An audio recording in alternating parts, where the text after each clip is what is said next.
Kada dibenarkan kita membaca doa, membaca munajat yang disusun oleh para aulia. Para aulia itu kecuali kita mengerti makna-maknanya.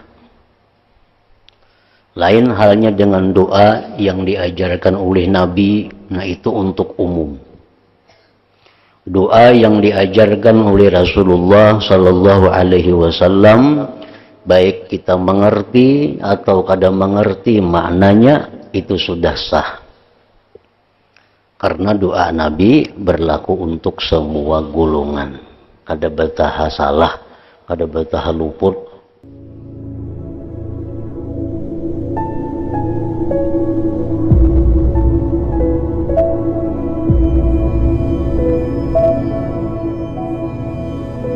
Bismillahirrahmanirrahim. Alhamdulillahirabbil alamin. Wa bihi nasta'in ala umurid dunya waddin. Wassalatu wassalamu ala asyrafil anbiya wal mursalin Sayyidina Muhammadin wa ala alihi wa sahbihi ajma'in. Qala al-musannif al-imam Abu Hamid al-Ghazali rahimahullah wa nafa'ana bi ulumih. Qala al-Junaid rahimahullah, ahlul unsi yaqulun fi kalamihim wa munajatihim fi khalawatihim asya'a hiya kufrun indal ammah. Wa qala marratan law sami'aha al-umum lakaffaruhum wa hum yajiduna al-mazida bi ahwalihim bidzalik. Wa kadzalika yuhtamalu minhum wa yaliku bihim wa ilaihi asyara al-qail qaumun tukhalijuhum zahwun bi sayyidihim wal abdu yazhu ala miqdari maulah tahu bi ru'yatihi amma siwahu lahu ya husna ru'yatihim bi izzim ma tahu wala tastab'idanna ridahu anil abdi bima yaghdabu bihi ala ghairihi mahma ikhtalafa maqamahuma. Fa fil Qur'an tanbihatun ala hadhil ma'ani law fatanta wa fahimta. Fajami'u kisasil Qur'an tanbihatun liulil basairi wal absar hatta yanzuru ilaiha bi'ainil i'tibar. Fa innama hiya illa zabil i'tibar minal asmar ila akhirih. Makna kalam Imam Al-Ghazali rahimahullah wa nafa'ana bi ulumih fid daraini amin. Imam Al-Junaid Al-Baghdadi rahimahullah berkata, orang-orang yang berjinak hati mereka, orang-orang yang berjinak hati dengan Tuhan, orang-orang yang begitu manja dan mesra dengan Allah, mereka itu berkata dalam pembicaraan mereka dan munajat mereka di dalam khalwatnya akan hal-hal yang dapat mengkufurkan bagi orang-orang awam. Munajat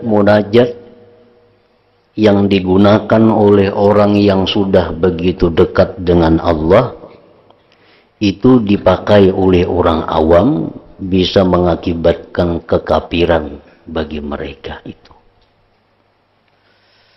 Nah, oleh karena itu kada dibenarkan kita membaca doa, membaca munajat yang disusun oleh para aulia. Para aulia itu kecuali kita mengerti makna-maknanya.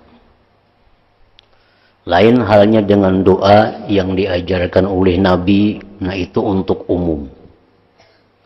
Doa yang diajarkan oleh Rasulullah Sallallahu Alaihi Wasallam, baik kita mengerti atau kada mengerti maknanya, itu sudah sah. Karena doa Nabi berlaku untuk semua golongan. Kada bataha salah, kada bataha luput. Nah, demikian pula doa-doa yang ada dalam Al-Quran. Walaupun kita kada paham maknanya, kita baca itu sudah berpahala. Kita kadang mengerti artinya Rabbana taqabbal minna innaka antas samiul alim wa tub alaina innaka antat tawwabur rahim misalnya. Walaupun kita kadang mengerti, baca sudah jadi doa itu. Karena itu Al-Qur'an untuk umum. Nah, tetapi kalau doa-doa yang dipraktikkan oleh para aulia, doa yang dipakai oleh Imam Junaid Baghdadi, doa yang dipakai oleh Syekh Abdul Qadir Al-Jilani, doa yang dipakai oleh Al-Faqihul Muqaddam, nah itu kita kada bisa mentah-mentah menerima. Kita mesti tahu dahulu beliau membaca doa itu dalam keadaan apa. Nah, barangkali kalimat-kalimat itu kada pantas untuk kita. Karena beliau itu mengucapkan doa itu dalam keadaan hati yang sangat dekat, yang sangat mesra dengan Allah. Nah, kita kalau memakai kalimat itu bisa membahayakan kita, bisa membuat kita kafir jadinya. Doa dari Syekh Abdul Qadir Jilani belum tentu baik untuk kita. Doa dari Junaid Baghdadi bagus doanya untuk sidin, sesuai dengan makam dan kedudukan sidin di sisi Allah. Nah, kalau kita lihat dulu artinya cucukkah lawan kita nih, artinya pantaskah lawan kita amalkan doa ini. Namun kada cocok, jangan diamalkan. Kalau memang itu doa beliau susun waktu beliau bersangatan dekat, bersangatan jinak dengan Allah Subhanahu wa ta'ala. Pada suatu kali Al-Junaid Al-Baghdadi ini berkata, jikalau pembicaraan orang yang berjinak hati itu didengar oleh orang awam, niscaya mereka itu mengkafirkannya. Doa-doa orang itu, doa-doa orang yang sudah jinak dengan Allah, kalau didengar oleh orang awam, itu bisa dianggapnya kafir doa itu. Nabi kita pernah berdoa dengan Allah dalam satu kejadian, yang mana kejadian itu sangat kritis dalam peperangan Badar. Nah, perang Badar itu merupakan perang besar pertama kaum muslimin dengan orang kafir Quraisy. Orang Islam berjumlah 313 orang dengan peralatan yang sangat sedikit, sedangkan orang kafir lebih 1000 peralatan yang lengkap. Nah, berhadapan dua pasukan ini. Nah, di situ Nabi kita lawan Tuhan dalam keadaan yang sangat jinak, sehingga beliau menyampaikan doa kepada Allah. Ya Allah, dalam bahasa kitanya, jika kami hari ini kalah dalam perang Badar ini, engkau tidak akan disembah orang lagi selama-lamanya. Itu doa yang sebenarnya untuk kita, untuk siapapun, kada boleh digunakan doa itu. Itu model mengancam Allah Ta'ala. Ya Allah, nah, ini kami hari ini bertemu dengan orang-orang Quraisy dengan pasukan yang lengkap. Bila hari ini kami kalah, engkau akan jadi sembah lagi selama-lamanya. Kayak Tuhan takutan itu kan jadi sembah modelnya. Nah, cuma Nabi kita melantunkan doa itu dalam keadaan sangat jinak, sangat dekat dengan Allah Subhanahu wa ta'ala.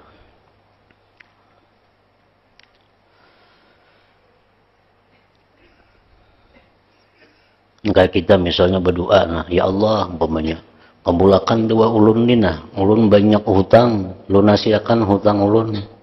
Bila pian kada lunasi ulun bakapir, ada artinya doa kita, serkapir bujuran kita, mengancam Tuhan nangka itu.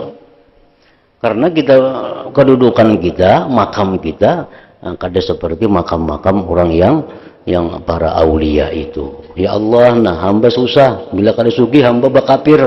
Ada peduli Tuhan 1000 kita bakafir, kada ada urusannya bagi Tuhan, kada mengganggu kebesaran Tuhan, kada mengganggu keagungan Allah.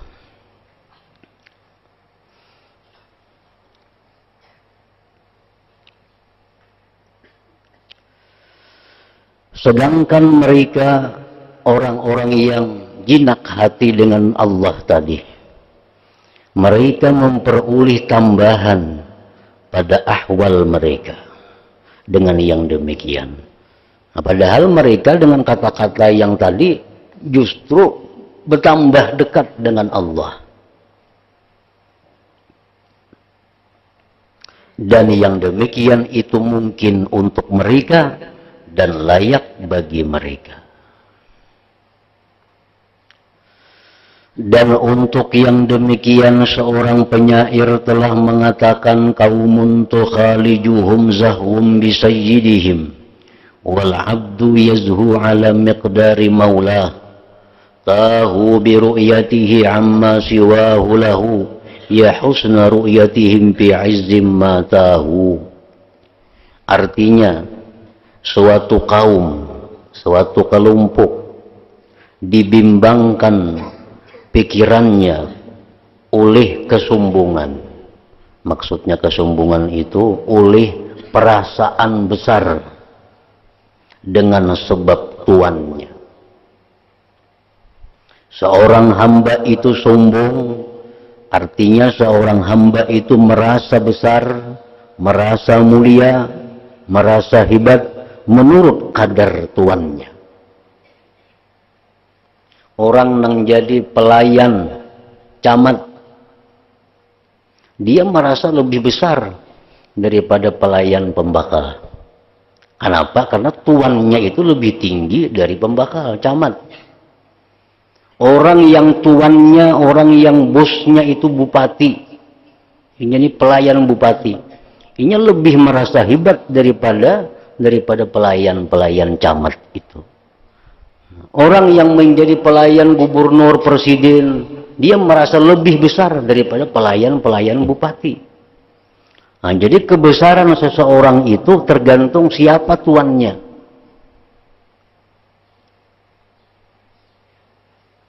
Mereka sombong, mereka merasa besar dengan melihatnya dari orang lain kepadanya. Alangkah baiknya mereka melihatnya dengan kemuliaan apa ia menyombongkannya. Nah, kalau kita ini merasa besar, karena kalau kita ini merasa mulia dengan bahwa kita ini adalah pelayan Allah, nah itu sesuatu yang bagus, sesuatu yang mulia. Dan pelayan Allah ini macam-macam pulang tingkatannya. Macam orang pelayan, orang tuan juga macam-macam. Ada pelayan tuan yang menyiapkan makannya, ada pelayan tuan yang menyiapkan pakaiannya, ada pelayan tuan yang tukang basuh kendaraannya, ada pelayan tuan yang tukang kebunnya. Nah, pelayan Allah pun demikian kedudukan makamnya. Pelayan Allah pun seperti itu. Ada yang begitu dekat dengan Allah. Ada pelayan Allah yang jauh daripada Allah. Walaupun sama-sama daripada pelayan itu.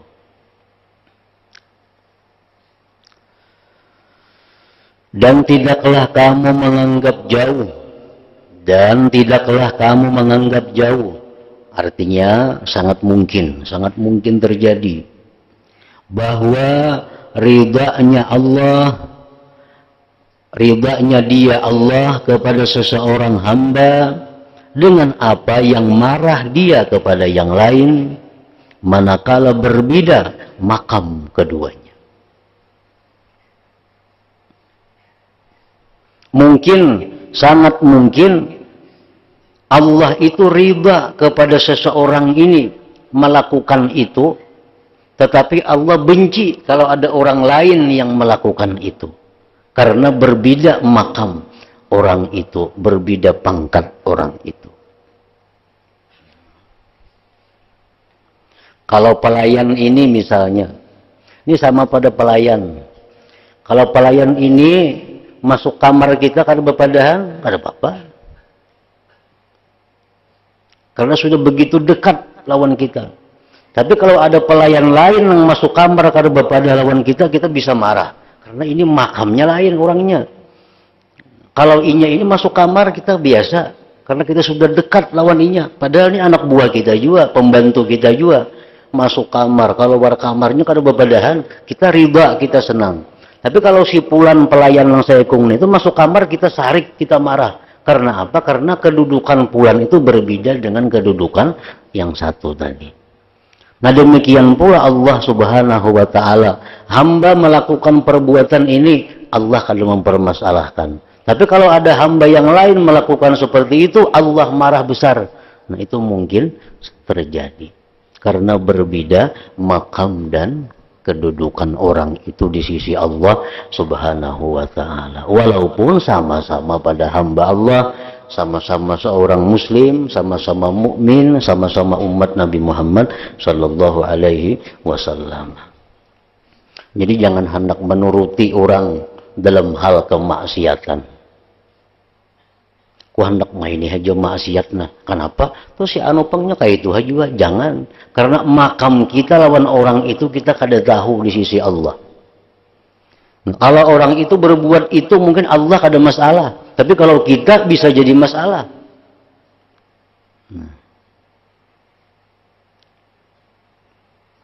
Jadi jangan hendak menuruti seseorang pun melakukan maksiat. Jangan hendak menuruti siapapun. Kalau urusan maksiat kepada Allah. Nah, kayak aku ini maksiat kada apa-apa si anu tupang maksiat saya juga. Nah kada kawa itu. Itu kada, karena kedudukan kita di sisi Allah kada tahu kayak apa mulianya kita, kayak apa orang itu kayak apa. Contohnya orang-orang yang pemurah. Dalam sebuah hadis diriwayatkan, artinya ujar Nabi, jauhilah buntut orang yang pemurah. Ijtanibul dambas-sakhi. Artinya orang yang pemurah itu, kalau inya ada berbuat satu kesalahan, orang yang pemurah itu berbuat satu kemaksiatan, jangan dituruti. Kenapa? Karena orang pemurah itu satu saat dia akan ditarik oleh Allah. Dia akan diberi Allah tobat berkat sifat pemurahnya itu. Ada orang pemurah misalnya, inya berbuat maksiat, kita hendak nuruti, jangan dituruti. Karena orang pemurah itu dia sangat mudah untuk ditarik, dikembalikan oleh Allah Subhanahu wa taala ke jalan yang benar. Oleh kita pemurah juga, kita pun kada tentu sama juga pemurahnya. Ujar Nabi lagi, ittaqu zallatal alim wantaziru fai'atah. Ujar Nabi, takutilah tergelincirnya orang alim dan tunggulah kembalinya dia. Kita berbuat maksiat, tuan guru itu kan buat maksiat saja juga, jangan dituruti tuan guru itu. Karena tuan guru ini sangat mudah untuk kembali ditarik oleh Allah berkat ilmu yang ada pada dirinya itu. Karena kawan dituruti. Orang-orang keturunan Nabi, orang-orang keluarga Nabi, Habib kada kau dituruti maksiat. Habib pun maksiat dah, kada kau dituruti. Karena mereka ada jalan khusus mendapat kemudahan untuk dikembalikan oleh Allah kepada jalan yang benar. Kita kada tentu kayak itu. Jadi tidaklah jauh, artinya sangat mungkin bahwa ridhanya dia Allah kepada seseorang hamba dengan apa yang marah dia kepada yang lain, manakala berbeda makam keduanya, makamnya kedudukan, pangkat keduanya di sisi Allah Subhanahu wa ta'ala.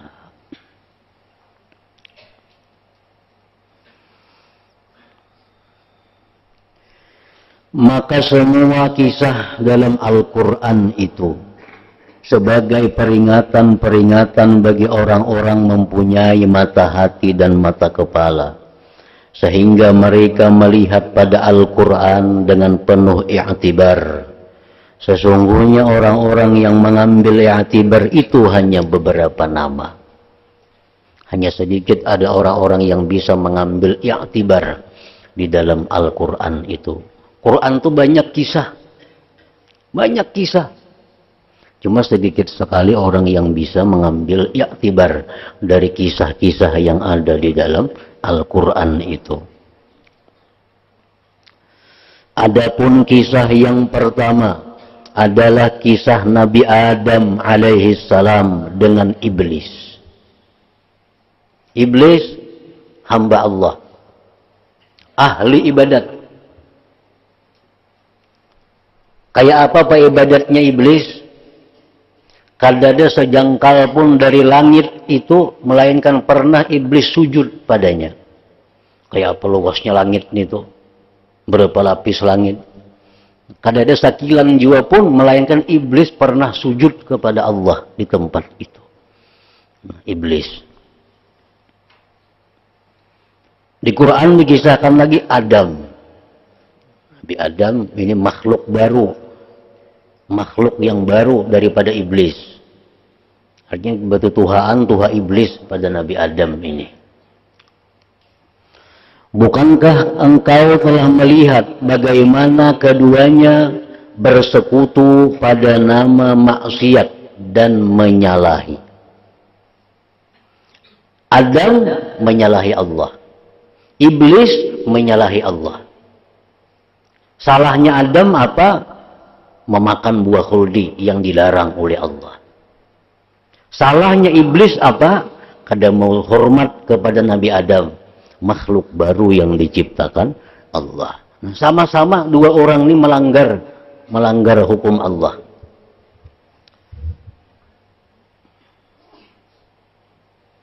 Kemudian keduanya berlainan pada pilihan dan perlindungan. Tapi akhir ceritanya, dua orang yang sama-sama melanggar hukum Allah ini, kada sama akhirnya. Adam melawan iblis ini. Adapun iblis, maka ia telah putus asa dari rahmatnya, dan katakan bahwa iblis termasuk dari yang dijauhkan dari Tuhan. Adapun Nabi Adam alaihissalam, maka dikatakan padanya, wa asa Adamu rabbahu faghawa thumma jtabahu rabbuhu fataba alaihi wa hada. Artinya, dan durhakalah Adam kepada Tuhannya karena melanggar memakan buah khuldi itu. Dan sesatlah ia Adam itu. Kemudian Tuhannya memilihnya, maka dia terima tobatnya dan memberinya petunjuk. Iblis maksiat, Adam maksiat. Tapi di sisi Allah penilaiannya berbeda. Adam didekatkan oleh Allah, sedangkan iblis diusir oleh Allah. Kenapa berbeda kayak itu? Maka sama-sama maksiat. Karena keduanya itu mempunyai makam tingkatan yang berbeda di sisi Allah Subhanahu wa ta'ala. Si fulan umpamanya, si fulan ini minum arak secangkir, si fulan ini minum arak secangkir sama.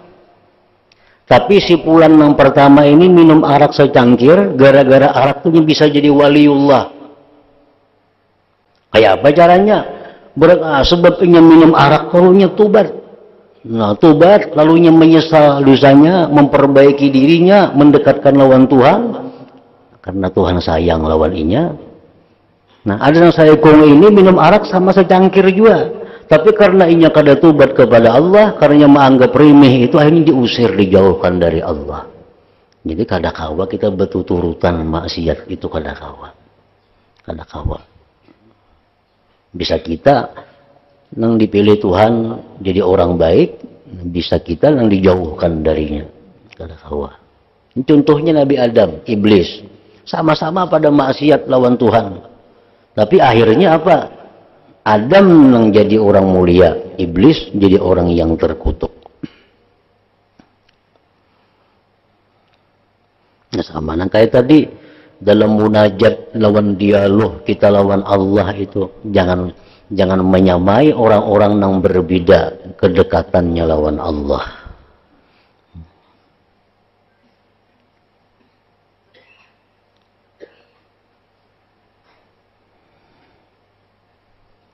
maka dia diterima tobatnya dan memberinya petunjuk. Dan Allah Subhanahu wa taala mencela nabinya sallallahu alaihi wasallam. Allah Subhanahu wa taala mencela nabi kita. Nah, pengertian bahwa Allah mencela nabi kita itu bukan mencela artinya Tuhan untuk memamai lawan nabi kita, kada. Allah kada pernah mencela nabi kita.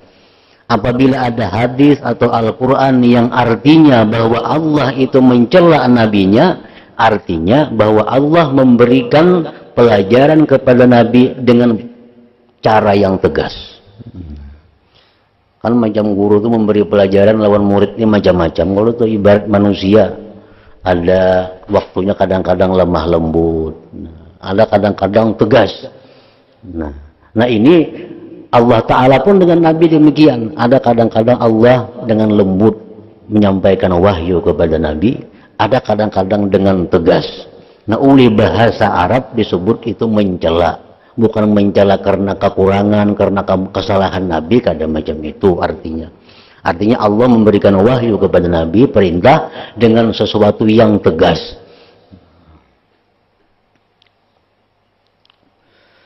Ketika Rasulullah Shallallahu Alaihi Wasallam memalingkan muka pada seorang hamba dan menghadapkan muka pada hamba yang lain. Ini Nabi ini ada dua tamu yang dihadapi sidin. Ada dua tamu. Nah, Nabi kita waktu itu hanya menghadapkan wajah kepada satu tamu ini. Tamu yang saya ini kada dihiraukan oleh Nabi. Kada dihiraukan oleh Nabi. Padahal keduanya itu Nabi sama-sama punya tujuan ibadah. Padahal tindakan Nabi itu, niat sidin itu adalah ibadah. Kenapa sidin memalingkan muka, menghadapkan muka ke sini aja, kada ke sana? Tujuan sidin itu baik, tujuan sidin itu ibadah. Tapi ditegur oleh Allah. Nah, ditegur oleh Allah. Akan tetapi pada waktu itu keduanya berbeda. Berbeda.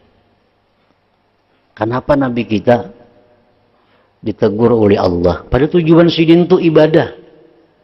Memandang satu orang ini aja nah, saya punya kalau dipandang sidin. Tujuan sidin itu bagus. Tapi Allah menegur. Kenapa Allah menegur? Karena makam di sisi Allah lebih mulia nang kalau dipandang Nabi itu orangnya. Nah, makam di sisi Allah mulia, yang lebih mulia yang kada dihiraukan Nabi itu orangnya. Lalu Allah menegur, jangan hanya memandang ke sana. Sebab yang kada dipandang itu kedudukannya lebih mulia di sisi Allah.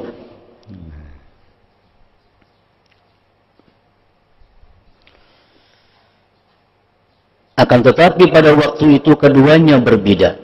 Allah Ta'ala berfirman, wa amma man ja'aka yas'a wa huwa yakhsha fa anta anhu talaha. Artinya, dan adapun orang yang datang kepadamu dengan bersegera untuk mendapatkan pelajaran, sedangkan ia takut kepada Allah, maka kamu mengabaikannya. Yang sebelah kanan yang kada dihirani Nabi ini padahal orangnya jar Tuhan itu orang baik. Itu orang yang punya kedudukan tinggi di sisiku. Allah Ta'ala berfirman pada ayat yang lain, amma man istaghna fa anta lahu tasadda. Artinya adapun orang yang merasa dirinya sudah cukup, pembesar Quraisy, maka kamu melayaninya. Ini tokoh-tokoh Quraisy yang belum masuk Islam. Kenapa engkau melayani mereka itu? Kadang menghiraukan orang-orang yang punya nama di sisi Allah Subhanahu wa Ta'ala. Padahal tujuan Nabi itu bagus, niat sidin itu bagus. Nah, beliau kadang menghiraukan ini karena beliau sudah tahu orangnya sudah kuat iman. Nah, orangnya sudah Islam, imannya sudah kuat. Walaupun ini kadang dihiraukan, tetapnya kadang merubah keimanannya kepada Allah dan Rasul. Adapun ini orang yang hendak dibujuk Nabi supaya masuk Islam. Lalu Nabi perhatikan, bujur-bujur Nabi hadapi, Nabi layani. Tujuan sini supaya ini orang mau masuk Islam. Nah kan tujuan sini itu bagus. Ditegur oleh Allah Ta'ala. Karena ingin dua orang ini, orang yang satu ini orang yang punya kedudukan mulia di sisi Allah Subhanahu wa Ta'ala. Seperti demikian juga Allah memerintahkan kepada Nabi Sallallahu Alaihi Wasallam untuk duduk bersama suatu golongan. Allah Azza wa Jalla berfirman, wa idza ja'aka alladhina yu'minuna bi ayatina faqul salamun alaikum. Artinya apabila orang-orang yang beriman kepada ayat-ayat kami itu datang kepadamu, maka katakanlah salamun alaikum. Keselamatan bagi kalian. Artinya bila datang kepada engkau wahai Rasul, orang-orang yang beriman, maka terimalah mereka, layanilah mereka itu, ajarilah mereka itu. Dan disuruhnya Nabi SAW berpaling dari selain mereka. Allah Ta'ala berfirman, wa idza ra'aital ladzina yakhuduna fi ayatina fa'arid anhum. Artinya, dan apabila kamu melihat orang-orang yang memperuluk-ulukkan ayat-ayat kami, maka tinggalkanlah mereka itu. Sampai pada firman Allah, fala taq'ud ba'da dzikra ma'al qaumil zalimin. Artinya, maka janganlah kamu duduk bersama orang-orang yang zalim itu sesudah dapat peringatan dari Allah Subhanahu wa Ta'ala. Allah Ta'ala berfirman lagi, wasbir nafsaka ma'al ladzina yad'una rabbahum bil ghadati wal 'ashyi. Artinya maka bersabarlah kamu, bertahanlah kamu bersama orang-orang yang menyeru Tuhan di pagi dan sore hari. Nah, jadi di sini kisah-kisah Al-Qur'an. Al-Qur'an semuaan. Kisah-kisah ini adalah menunjukkan bahwa manusia itu berbeda-beda makam dan kedudukan mereka di sisi Allah Subhanahu wa Ta'ala. Dan Rasulullah diajarkan oleh Allah bagaimana cara menghadapi orang-orang yang punya kedudukan tinggi di sisi Allah, bagaimana menghadapi orang-orang yang belum ada punya kedudukan di sisi Allah. Nah, diajarkan di dalam kisah-kisah tadi. Maka begitu juga, maka seperti itu juga al-imbisat dan al-idlal. Itu mungkin dari sebagian hamba, tidak dari sebahagian yang lain. Di antara imbisatnya kejinakan hati itu adalah ucapan Nabi Musa alaihi salam. In hiya illa fitnatuka tudillu biha man tasha wa tahdi man tasha. Artinya itu hanyalah cobaan dan dari engkau. Engkau sesatkan dengan cobaan itu siapa yang engkau kehendaki, dan engkau beri petunjuk kepada siapa yang engkau kehendaki. Ucapan Nabi Musa ini beliau ucapkan kepada Allah di waktu beliau dalam keadaan sangat jinak dengan Allah. Beliau Nabi Musa munajat kepada Allah di Tur Sina. Begitu bulik ke kampung sekian puluh hari munajat di sana, bulik ke kampung, tahu-tahu penduduk kampung Islam ini bermurtad, berpindah Tuhan. Nang dulunya menyembah Allah, sekarang menyembah anak sapi. Karena ditinggalkan Nabi Musa munajat tadi. Lalu Nabi Musa dalam dialognya kepada Allah, melihat orang kampung ini kadang menyembah Allah lagi, menyembah anak sapi. Kemudian Nabi Musa, ya Allah, engkau pun menyesatkan mereka, jadi sesat mereka itu. Nah, madahkan Tuhan menyesatkan Nabi Musa.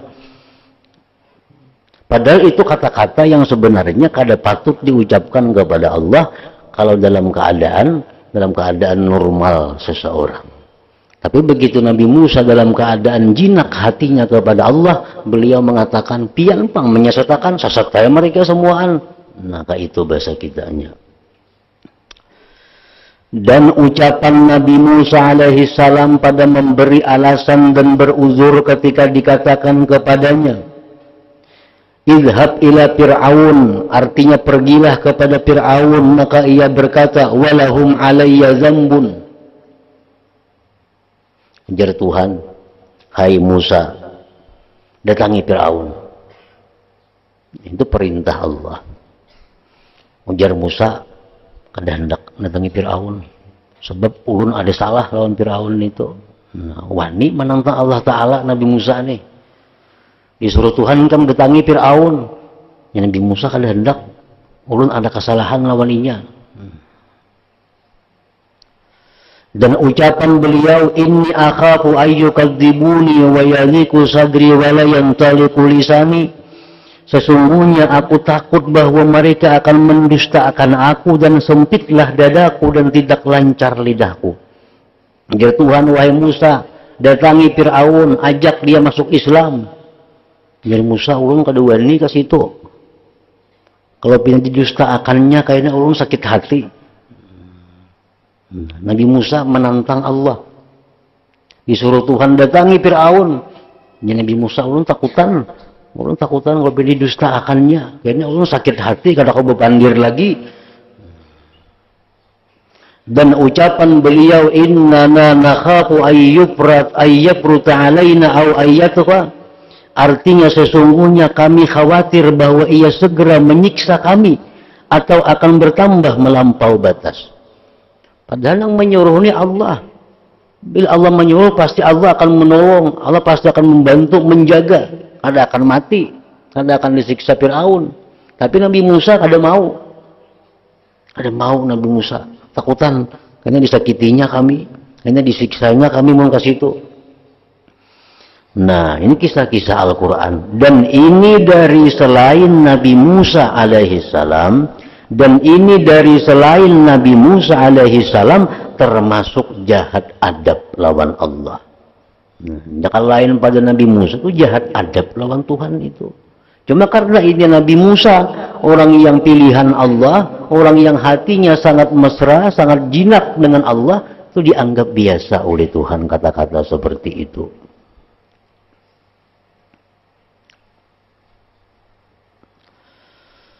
Dan ini dari selain Nabi Musa alaihissalam termasuk jahat adab.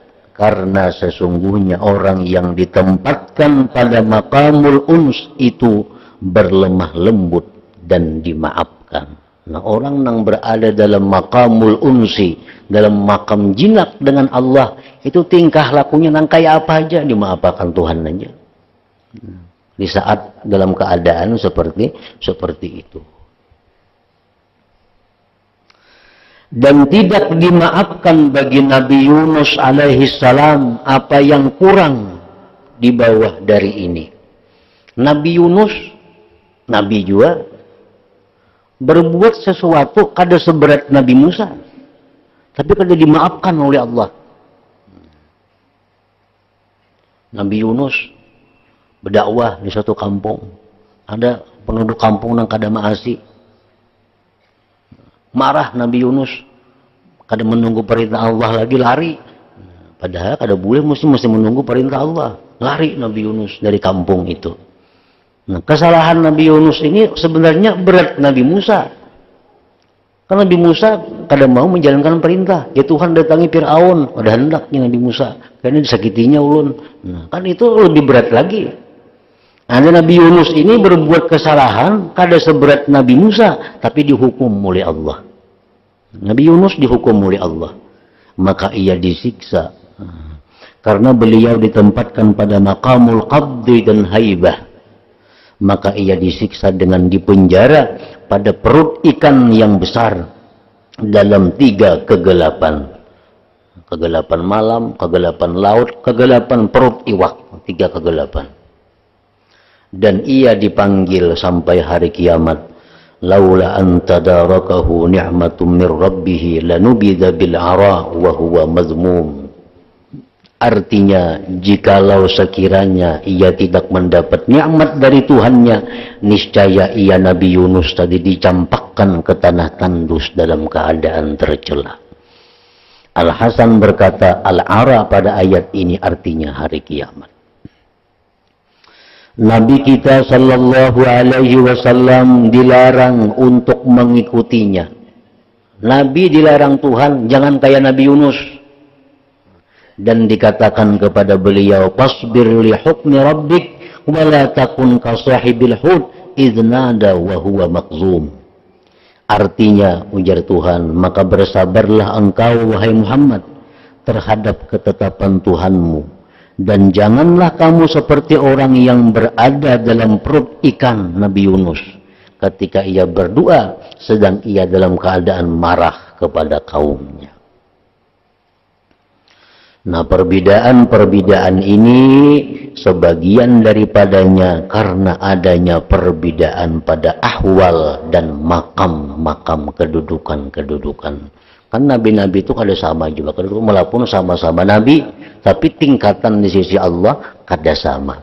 Nabi ini berbuat itu dimaafkan Tuhan. Kalau nabi ini dihukum Tuhan. Nah, perbedaan-perbedaan ini sebagian daripadanya karena adanya perbedaan pada ahwal dan makam-makam kedudukan mereka. Dan sebagiannya karena apa yang telah terdahulu pada zaman azali dari kelebihan antara satu dengan yang lain dan keterpautan pada pembahagian antara hamba-hamba. Allah Ta'ala berfirman, وَلَقَدْ فَضَّلْنَا بَعْضَ النَّبِيِّينَ عَلَى بَعْضٍ. Artinya, dan sungguh telah kami lebihkan sebagian nabi-nabi itu atas sebagian yang lain. Allah Ta'ala berfirman, minhum man kallamallah wa rafa'a ba'dahum darajat. Artinya, di antara mereka ada yang Allah berkata-kata langsung dengan dia seperti Nabi Musa, dan sebagiannya Allah meninggikan beberapa derajat. Nah, maka sebagaimana nabi-nabi pun demikian tadi, maka aulia-aulia pun demikian pula. Orang-orang biasa pun di sisi Allah berbeda-beda. Walaupun sama badang sanak, walaupun sama bakawan, tapi kedudukan di sisi Allah kada sama antara satu dengan yang lain. Jadi dalam urusan maksiat, dalam urusan yang haram, jangan hendak menuruti siapa jua pun. Karena barangkali yang dituruti itu diterima Tuhan tobatnya, seorang kada diterima Tuhan tobatnya. Nah, hingga situ.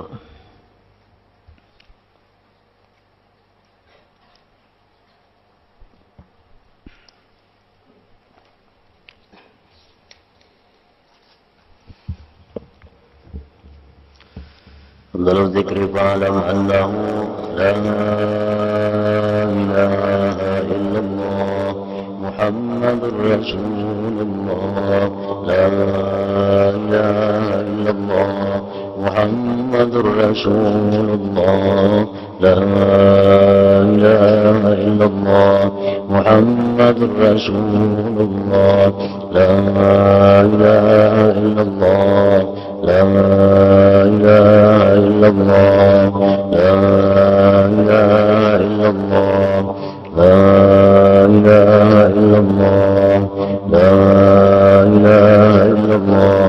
Allahu Allah, Allahu Allah, Allahu Allah, Allahu Allah,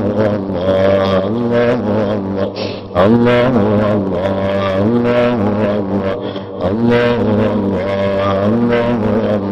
Allahu Allah, Allahu Allah, Allahu Allah, la ilaha illallah Muhammadur Rasulullah, la ilaha illallah Muhammadur Rasulullah, la ilaha illallah Muhammadur Rasulullah, la ilaha illallah. Al-Fatihah. Iyyaka na'budu wa iyyaka nasta'in, ihdinas siratal mustaqim, siratal ladzina an'amta 'alaihim فيا أيها الرجل منه شفاعة صلوا عليه وسلموا تسليما.